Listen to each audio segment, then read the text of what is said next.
Welcome to this week's African Agri Overview. This week we'll be diving into the white maize balance sheet for the East, Southeast and Southern African regions. All in this week's episode, so make sure to stay tuned. Hi, I'm Dr. Johnny van der Merwe and welcome to this episode of the African Agri Overview. But before we dive in, I'd like to encourage you to follow us on YouTube. By doing so, you'll gain access to regular insights into the agricultural markets of Africa. Our goal is to provide you with valuable information that can help you navigate the dynamic world of agriculture on the African continent. You can also contact our regular market analyst, Jacques Pinard, for more detailed reports on the African soft commodity markets. Now, let's talk about the latest news in the global economy. Brent crude oil prices erased earlier gains and fell towards $83 per barrel, which was pressurized by an upswing for the dollar and general unease in global commodity markets around demand. Concerns around commodity demand were also magnified by deepening contractions in China's manufacturing sector following another round of weak PMI data for the world's top oil importer.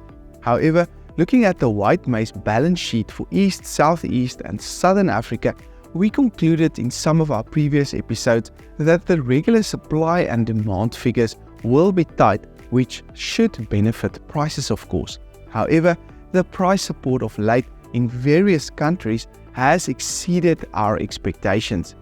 However, before Jacques continues with his overview, please take note that the numbers in our tables and graphs are our best guesstimates and should be seen as such. Over to you, Jacques. Apart from South Africa, the other countries discussed are non-GM producers and mostly do not allow GM imports. Also, only a small portion of global maize production is white maize, probably around 8%, with most of it concentrated in Africa. To import white maize from outside the African continent, not an easy feat.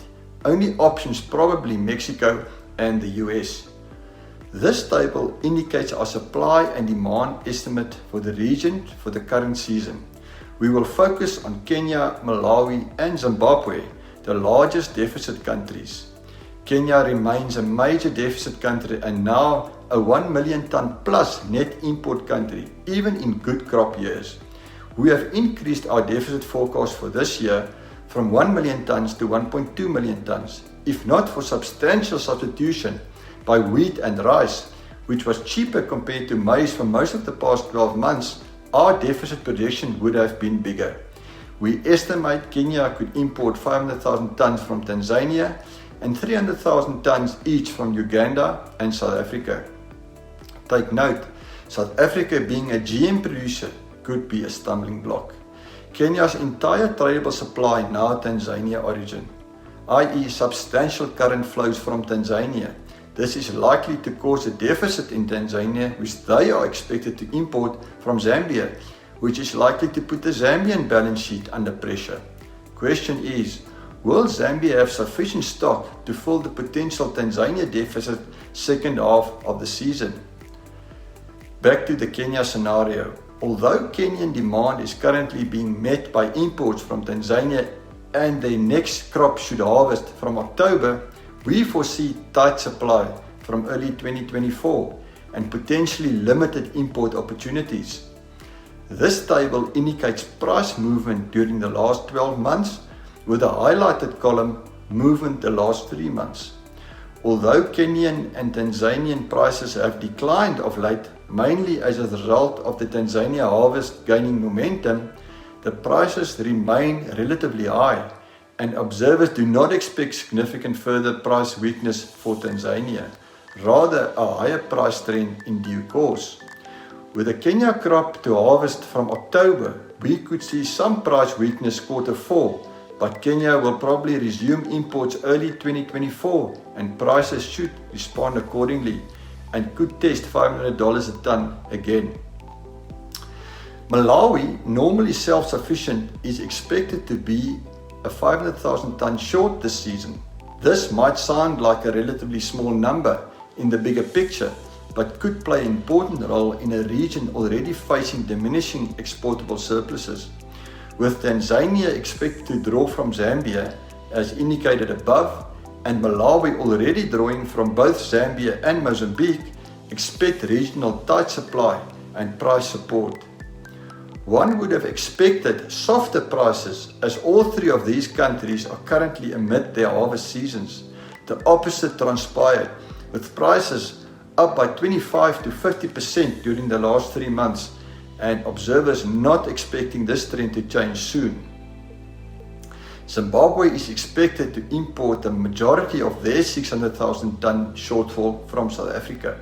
We do not expect they will insist on non-GM imports. At this point, Zimbabwe has a 15% import duty preventing profitable imports. However, the government should lift duties by September-October, and Zimbabwe prices should be determined by South African import parity medium term. Another factor to consider is that South Africa is expected to produce the largest exportable surplus in the region by a significant margin. However, South Africa is a GM producer, as indicated above, with very little non-GM production, which limits its export potential to several African countries. Only Zimbabwe and Mozambique likely to accept GM. So, South African origin not necessarily the answer for deficits in all countries. This graph shows combined production less consumption for the region. Not the exact science, but at least an indication. It illustrates the tight supply situation faced in the next 12 months. The 2022-23 year still had the advantage of significant carry-in stocks, which 2023-24 will not have. Also, the majority of the 2023-24 surplus will be South African origin, which is GM. Our conclusion remains unchanged. The regional balance sheet remains tight, and the price support we are seeing during the harvest season in several countries underlines this and indicates a market concerned with supply in the short-medium term. General view, this season will see prices in several countries well above normal. Thank you, Jock, for sharing such a valuable insight. For those seeking more detailed information and comprehensive reports on sub-Saharan African soft commodity markets, I encourage you to reach out to Jock Pinaar. I'm Dr. Johnny van der Merwe, and thank you for watching.